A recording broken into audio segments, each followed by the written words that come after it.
to talk about the parent stage. We went through the introduction last, and you got to really kind of see the overview. But today I want to talk about the parent stage and what the parent stage really is and what it means. Sarah, when you think about the parent stage, what's kind of the first thing that comes to your mind? Let's just think. I guess it's probably like, the first thing that comes to my mind would probably be teaching a baby, like, not to get themselves killed. Like, just kind of those, where is it okay to go in the house, where is it not okay to go in the house, that kind of thing.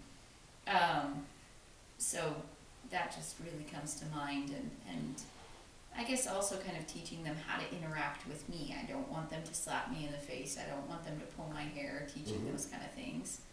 Right. So you're, as a parent, you're teaching your child the difference between right and wrong and what are appropriate boundaries. Right. That's what we talked about. This in this parent stage. What a child is trying to do is they're trying to learn how to navigate the world appropriately. Right. And so anywhere from about ages 0 to 5, you're trying to figure out what's physically appropriate, what's intellectually appropriate, what's emotionally appropriate, what's socially appropriate, what's spiritually appropriate. And obviously those things will interact with each other a lot, right? Yeah. So you see the young children, as young as an infant. What happens when an infant is hungry? Oh, they cry. They cry. They throw a tantrum. Yeah. Right? Until you give them what they want. Mm-hmm. And guess what? Isn't that interesting? We get really frustrated with our 2-3-year-olds when they throw tantrums.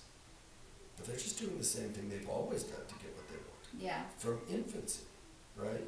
Because they haven't learned yet that throwing a tantrum is both socially and emotionally an inappropriate response to not getting what you want. Yeah. Kind of fascinating. It is. It's just fascinating when you think about this. This stage of development is such a neat stage, and the thing that I think people need to realize is that children are and do actually think that they are their parent or that they will be their parent. Oh yeah. And so with Freud, we talked about in the introductory discussion, we talked about how some of these different theorists had, parts of the theory they understood. And Freud, one of the things that he really didn't understand, though, was that he called it he had a psychosexual development, because when little children would say, I'm going to grow up to marry mommy, or I'm going to grow up to marry dad, he interpreted that in a very sexual way. Right. And that's where he was wrong, because it's not a sexual thing, it's a role identity thing. It's, I identify as my mom. So what did mom do when she grew up? She married dad. Yeah. So I'm going to marry dad when I grow up, right? It's just a natural role identity. And I mean, it makes sense. Like, from a newborn needs his mother's body to regulate his body temperature. He needs somebody to feed him. He needs somebody to burp him. They are completely dependent on even just your physical body. And so of course, like, it makes sense. They came from inside of you. Just, they still believe they're a physical part of you. Yeah. So here's the thing with this role of identity. In order for a child to gain this conscience, right, this sense of right and wrong and these boundaries, they have to go through a process of different stages where they change from stage to stage. And the very first stage that we can identify, now, as a very, very small infant, we can't really identify a whole lot. Mm-hmm. They throw tantrums, which is something that we see them continue to do as they grow older. But when we can first start with research, really start to understand children, what we understand is they start to mimic really early, right? They start to mimic, and we do have some things like brain scans and stuff that we can do to demonstrate that children recognize, voices, and they, so we know that. But when it comes to their actual behaviors, they start their first stage is to mimic. And you'll see children mimicking their parents, right? That's who they're primarily mimicking, is parental figures. Now they will occasionally mimic older siblings as well, Oh yeah. but primarily it's still going to be your parent that you're going to be mimicking. And as you mimic, as these children mimic their parents, what they're looking for is they're looking for validation, right? Mm-hmm. So how does a child gain validation from mimicking? Well, you tell them that what they're doing is good, that they're good for doing it, and you know, Yeah. you give a positive reaction. Yeah, you laugh with them. Yeah. You know, have any kind of positive reaction, or like for example, when my oldest brother was a very young boy when he was probably 2 years old. My parents gave him a toy shaving kit, and he would sit he would stand in the bathroom with my dad, and they would shave together. Right? Giving him the shaving kit was a validation of mimicking behavior. Daddy shaves, I should shave. And so he got himself a shaving kit, and Yeah. he got to shave. And I'm not sure that they even make those anymore. Probably not. It's interesting. I don't think toys have as much to do with mimicking parenthood as they used to. I think they're very focused on the hero stage now, Yeah, because they tend to they be. they tie in so much with cartoons and TV Mhm. shows and things. Yeah, it's interesting because I remember being little and having a lot of these parental mimicking toys. Although you do see some of it, Yeah. little play tablets and computers. Kids will have those, and those are parental mimicking toys. Mm-hmm. Anyways, so you mimic, and once you've got some validation, right? Mm-hmm. Then you start to internalize, right? You start to internalize those behaviors, and they Right. become a part of you, and you start doing exactly what you see. That I saw that in Dallin. Well, he's almost 5 now, but when he was about 3 years old, boy, he was just stuck on his older brother Luke, and they're Mhm. about 6 years apart. But he talks exactly like Luke. He's got his same speech pattern. I see Luke's expressions on his face because he was really looking after mimicking Luke in that parent stage of Right. development. And that exactness, right? Yes, that was so what funny. That's what the internalizing is. We're Mhm. internalizing this, and as we mimic and are validated, that internalization happens. Mm-hmm. And then what happens then next is there becomes a desire in these children to do something just a little bit different. Mm-hmm. And so that's what we call the externalization phase. They externalize by imitating or mimicking, but adding their own little flair. Something, and oftentimes they'll do like exactly the same thing, and then just at the end they'll change it up, and then they'll laugh. Yeah, they'll throw in a funny word or something funny. Yeah. Right. And they'll think they're hilarious, and that what they're doing is they're trying to externalize and kind of, in a way, kind of separate themselves from the person that they've been mimicking all this time. Mhm. Now they're trying to externalize and say, hey, I am like you, but I'm a little bit different. Yeah. Right? And that is a really fun stage of development to watch a child go through. Oh yeah. Because they just think they're the funniest thing, they think they're great, and if you laugh with them and validate them, that gives them that sense of internal worth, self-worth, that allows them to move on into that next stage, which I'm calling set boundaries. Now they've mimicked your behaviors. Mm-hmm. Now they need to learn, okay, what are the boundaries? How far can I go Right. before it's too far, right? And so they'll be really funny for a little while, and then all of a sudden they get into what people call the terrible twos, Yes. where they want to push every boundary possible. That is Milo right now. So he's 16 months old, I think, right now. Mhm. 15, 16 months old. And he was curious about the cabinets in the kitchen. He was getting into them and getting into them, and I could see the look in his eye when it went from I'm curious about this to I know mom says no, I'm opening this anyways. Yeah. And that was when he started getting mad when I wouldn't let him, where he would throw himself on the floor and cry.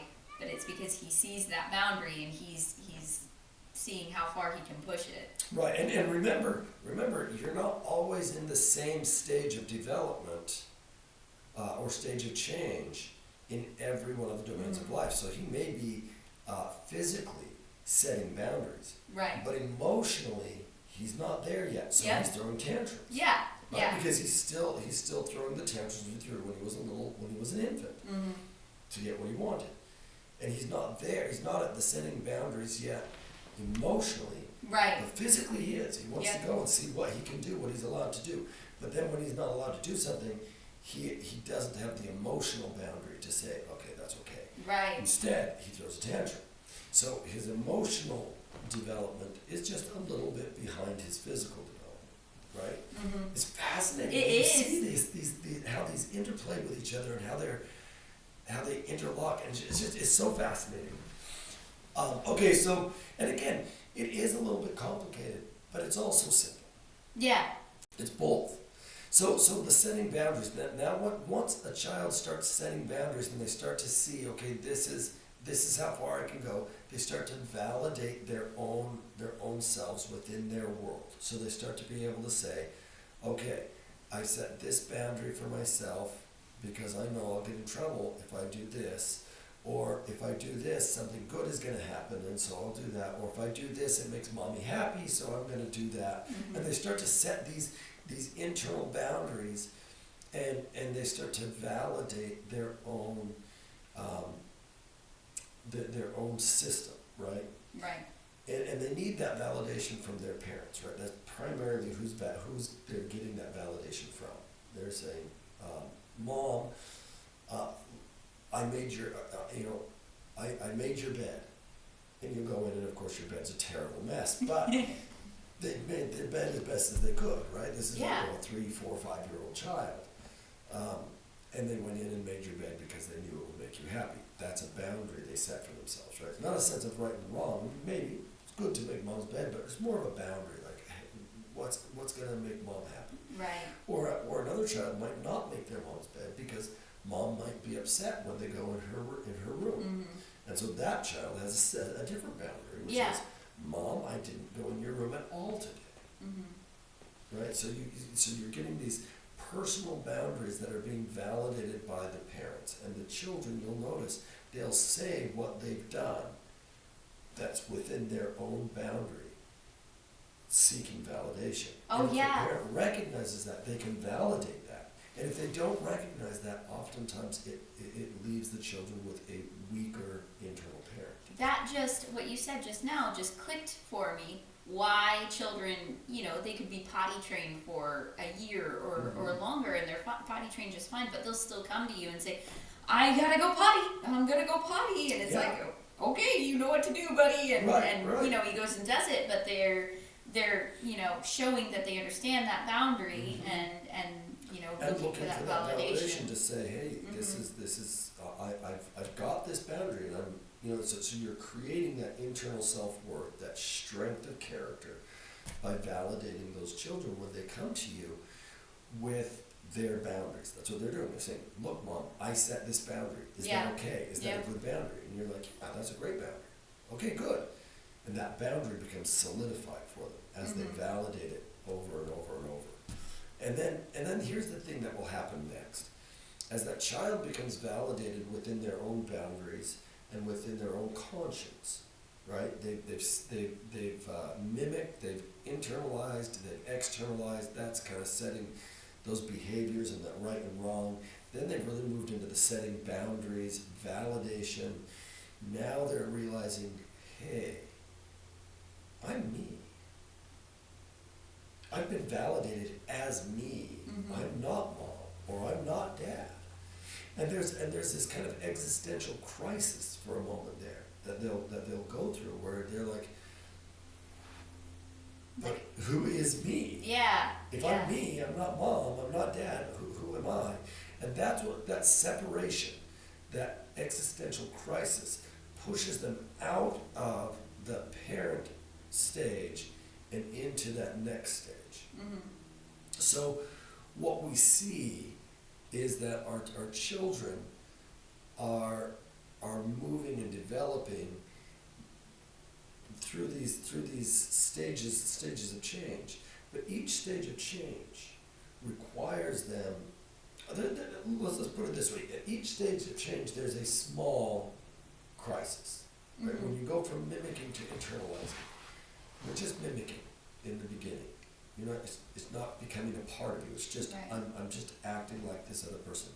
And then there's something that triggers in that child that says, huh, is this me? Yeah. And they have to validate within themselves those behaviors, right? So they're internalizing it, and they're doing their own personal validation. And if they say, yeah, I think this is me, then all of a sudden they get to a point where they're like, wait a minute, I wonder what if I was somebody just a little bit different? Mm-hmm. What if I did this? And that's that, they start Yeah. externalizing that, right? And that's that externalizing stage. And then they get to a point where they've externalized to the point that they're like, okay, but how far can I go before it's bad? Right. Right, before I cross that boundary. And they're not thinking this, but subconsciously this is what's going on, right, Yeah. underneath. And so then they start testing those boundaries, right? And then looking as they've tested boundaries, they found kind of, okay, so these are kind of what I feel like are the boundaries that I'm allowed to go. Then it goes back, that validation phase now is another internalizing phase, where they're internalizing that and they're saying, okay, do I want to go that far? This is as far as I can go. Do I want to go that far? Maybe Right. not. Maybe I only want to go this far. And so then they'll go this far, and then they'll say, Mom, Dad, I did this, and I didn't do this. Yeah. Right? And they're trying to validate for themselves their own internal boundaries. And it's just so fascinating to watch. And remember, they're going to go through all of these stages of change in all 5 domains of life, which means you're going to see these changes going with every child at least 5 times. Yeah. And what's interesting too is that they're not just straight through. It's like they'll be mimicking, and then they'll internalize, and they'll be like, yeah, no, I'm not, that's not me. That's not me. Yeah. And then they'll go back to mimicking to find, okay, what other things are Mom and Dad doing that I could mimic? Mm-hmm. Because I'm not that one, right? And they'll find something else to mimic, and they'll start mimicking that, and then they'll try to internalize that. And if they agree with that, they're like, yeah, that's me. Then they'll move to externalizing, right? And if they externalize something and nobody laughs, or nobody thinks it's funny, or nobody validates it, they're going to go back to the internalizing and be like, oh, okay, is this really me? Mm-hmm. Maybe this isn't me, right? But then be like, no, this is me. How could I be a little bit different, right? But then they'll have to find something else to do, because that first thing wasn't validated, so they'll try to do something else. It's just so fascinating. And it's wonderful to watch these children go through these early stages of change within the parent role of identity. So let's talk a little bit about what we had talked about before. What happens if you have a strong internal parent? Well, then you are able to, when something comes up, you're able to determine whether or not that is with your values or against it. Right. It's somebody with a strong internal parent tends to be very decisive. Mm-hmm. Right. Yeah, because then they have that outline, they have that guideline to direct them. Right.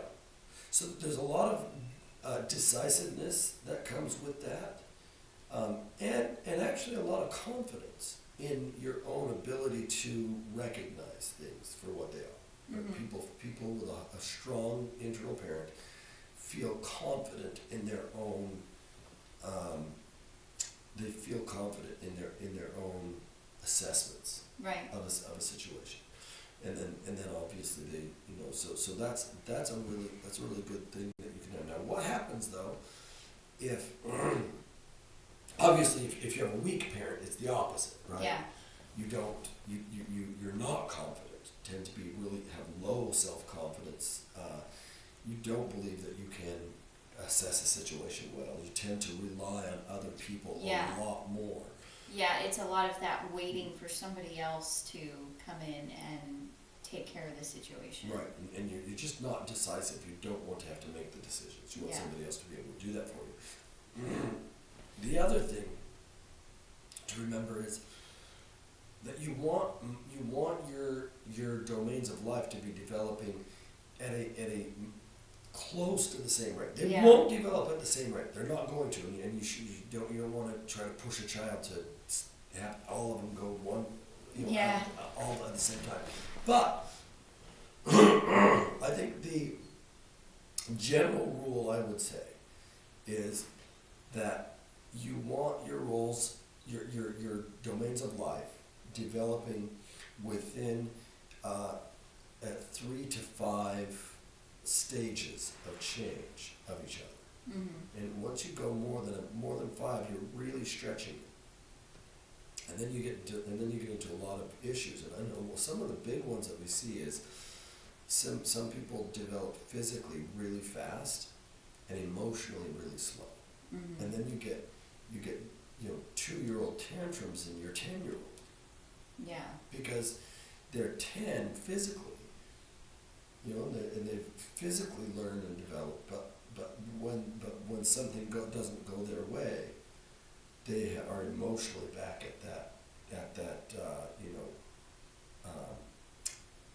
maybe they're in the externalizing stage in the parent, Mm-hmm. and they don't get what they want, so they think, okay, this is what I do when I don't get what I want, and I'm going to add my own thing to it. So it's not always positive, right? Right. So they're gonna throw their tantrum, but they're gonna add their own element to their tantrum. Yeah. And you see that. Yes. Don't you? You see the personality, the different tantrums that different children throw because they throw their own personality into that tantrum. Mm-hmm. And so you can get socially and emotionally way behind physical and intellectual. And sometimes if a child develops intellectually way too far and emotionally they're lagging, you're going to get a lot of insecurity with that child. I actually remember from my own development, like really having that stretch between intellectual and emotional development. And the thing I would keep thinking is, I'm smarter than this. I'm smarter than this. Why am I not able to control myself emotionally? And it was just that discomfort of that cognitive dissonance that comes from, being intellectually ahead of right, and emotional. And you beat yourself up and you feel guilty Mm-hmm. and you're upset with yourself a lot because you're not doing everything you feel like you should or you think you should be able to Right. do. And it's simply because emotionally you haven't developed to a point where you can. Or a lot of people have this issue where they cry a lot and they think, why I shouldn't be crying. And sometimes they cry inappropriately. Mm-hmm. And they're right in that particular thing maybe wasn't something that really should have elicited that kind of a response. And yet their emotional development is back to at that stage. And so they're unable to control that. And you really can't control your feelings. And that's something that we talk about in the levels of consciousness discussion. And you can't control feelings, but you can respond to your feelings in an appropriate way. Right. And that's one of the things that I think emotional development is really about learning how to respond to your own emotions in an appropriate way. Yeah. And then social development is a part of that too. And so you can see how if you get too much separation between two of these things, and I oftentimes use the social and emotional versus the intellectual and the physical, but think about spiritually, right? When somebody's not developing appropriately in a spiritual way, they kind of become dead. Yeah. dead to a lot of things in their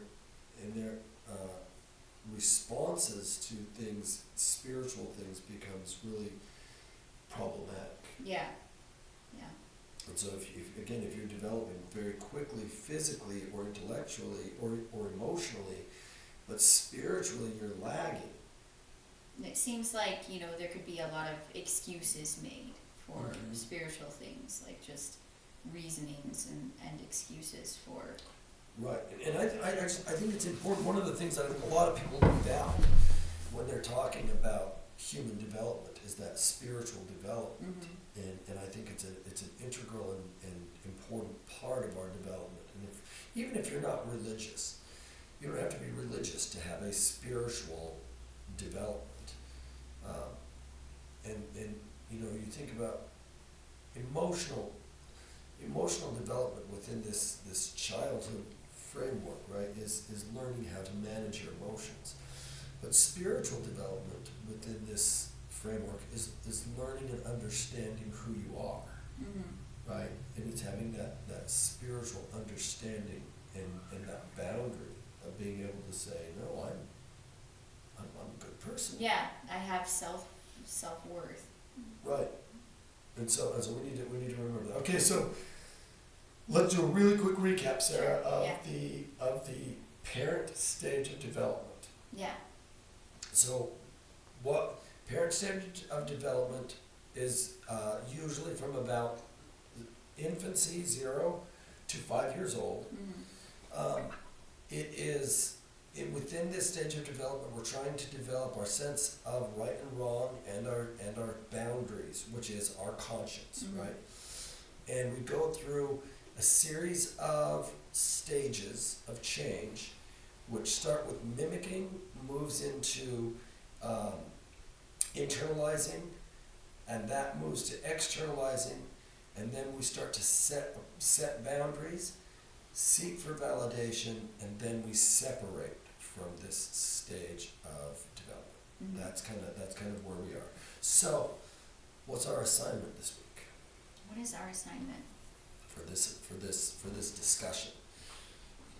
I think the assignment for this discussion has to be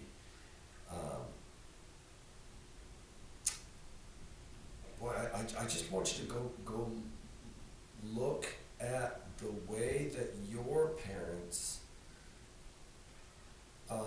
behaved, what their sense of right and wrong is, and what their boundaries are, and compare yours to theirs. Yeah. How similar are you now to the way your parents were when you were growing up? Boy, I have a good example for myself. My parents always had a really strict bedtime for us. Even when I was into, an early teenager, it was really important to them to get us into bed, to turn off the lights. And that is something I have kept with my own children. I'm pretty strict about bedtime, and my kids have an early bedtime. I go to bed early. And so that's definitely something I took with me from my own parents. Right. So, that's your assignment. Go home, think about your parents. How was their parenting? What were their sense of right and wrong? What was their boundaries? And how have you either followed their pattern or modified and changed to have a different pattern?